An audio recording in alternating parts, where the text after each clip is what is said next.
For nearly 90 years, a powerful secret message from Saint Faustina Kowalska remained hidden from the world.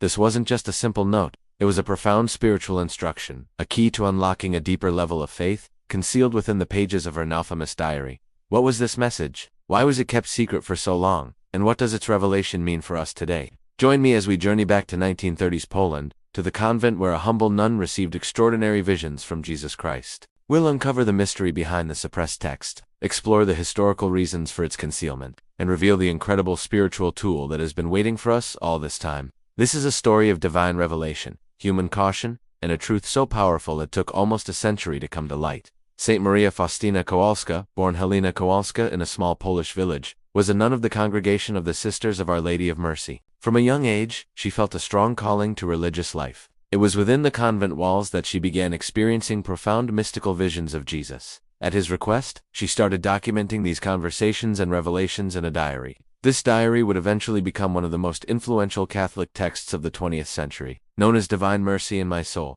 The core of her mission was to spread the message of God's divine mercy. This message emphasized God's boundless love and forgiveness, available to all souls, especially the greatest sinners. Jesus instructed Faustina to have an image painted of him as he appeared to her with two rays of light, one red, one pale, emanating from his heart, symbolizing the blood and water that gushed forth from his side on the cross. This image, known as the Divine Mercy image, was to be venerated, along with the inscription, "Jesus, I trust in you."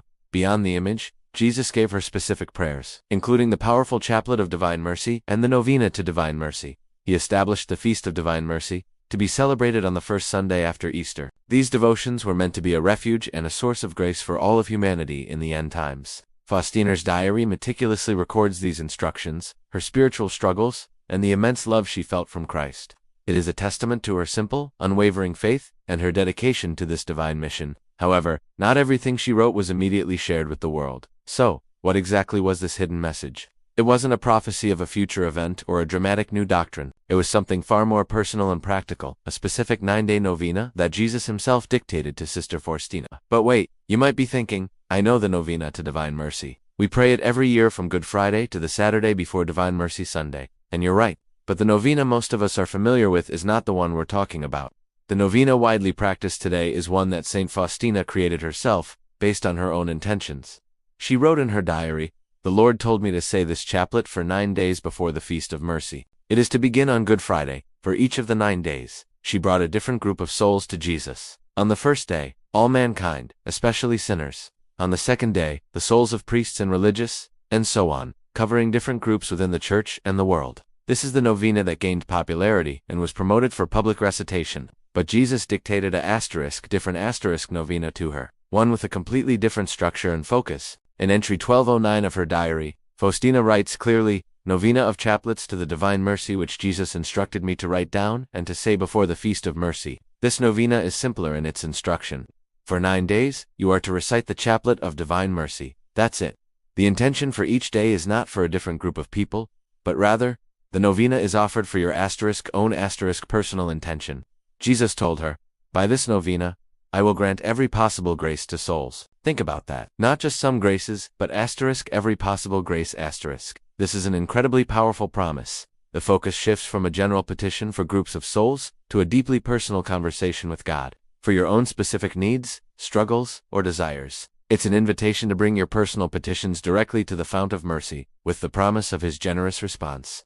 This was the novena Jesus personally gave to Faustina, yet for decades, it was the other version that became the standard. Why was this powerful personal novena hidden for so long? The answer lies in the complex history of Faustina's writings and the Church's initial reaction to them. When Saint Faustina died in 1938, her diary and the Divine Mercy devotion were just beginning to spread, largely thanks to her spiritual director, Father Micio Supoko. However, the world was on the brink of World War II, and communication was difficult. After the war, various versions of her writings began to circulate, some containing theological inaccuracies due to poor translations and interpretations. Concerned about potential doctrinal errors and the rise of a devotion that hadn't been fully vetted, the Holy Office in Rome issued a notification in 1959. This notification placed a ban on the images and writings that promote the devotion to the Divine Mercy in the forms proposed by Sister Faustina. This ban was a precautionary measure. It didn't condemn Faustina or the core message of Divine Mercy itself, but it effectively halted the public promotion of the devotion as she had recorded it. For nearly 20 years, her diary was on the Vatican's list of forbidden books. During this period of suppression, the more general novena, the one Faustina composed herself, was easier to promote without directly referencing the banned diaries. It was seen as a safer, more traditional form of prayer. The turning point came when a young bishop from Faustina's own Archdiocese of Krakow took a personal interest in her case. That bishop was Karol Wojtyła, the future Pope John Paul II. He initiated a new, thorough investigation into Faustina's life and writings. This exhaustive process, which began in 1965, carefully examined the original manuscripts of her diary, correcting the translation errors and theological misunderstandings that had led to the ban. Thanks to Cardinal Wojtyła's persistent efforts, the 1959 ban was officially reversed in 1978, just 6 months before he was elected Pope. As Pope John Paul II, he became the great apostle of divine mercy. He beatified and then canonized Sister Faustina, and in the year 2000, he officially established the Feast of Divine Mercy for the Universal Church. It was only after the ban was lifted and the full, accurate text of her diary was published and widely disseminated that the secret novena, the one Jesus himself dictated, began to come to light. Scholars and theologians studying the complete diary rediscovered the passage where Jesus instructs Faustina to pray the chaplet for 9 days for a personal intention. For almost 90 years, this incredibly simple yet powerful instruction was overshadowed by circumstance, caution, and historical events. So what does this mean for us today? The revelation of this secret novena is not meant to replace the traditional one. The novena for different groups of souls is beautiful and powerful, reflecting the Church's communal prayer. But the personal novena dictated by Christ offers a different, more intimate path. It is a direct invitation from Jesus to you.